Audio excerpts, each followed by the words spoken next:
name's Lindsay Falconer and I'm the director at Redwood Montessori Nursery in Albertine.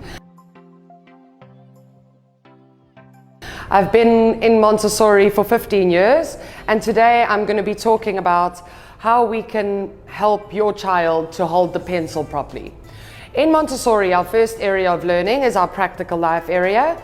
In this area we have lots and lots of activities that are going to help your child to practice that 3-finger pincer grip that they need in order to hold that pencil properly. These activities consist of activities such as spooning, pouring, using tongs, using tweezers, and the way that this is going to help your child is because their fine motor skills need to be developed so that they can hold the tongs or the tweezers in the correct way to transfer the objects.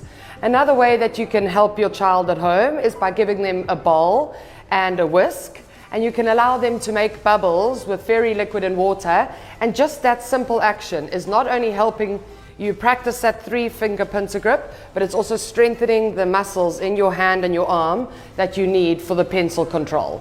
Another simple activity you can try at home would be a pegging activity where you could peg clothes on a line.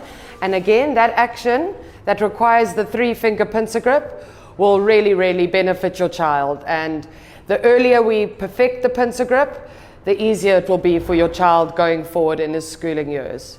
So if you are interested in any more educational videos, please subscribe below.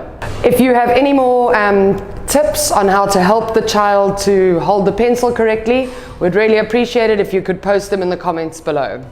Thank you so much.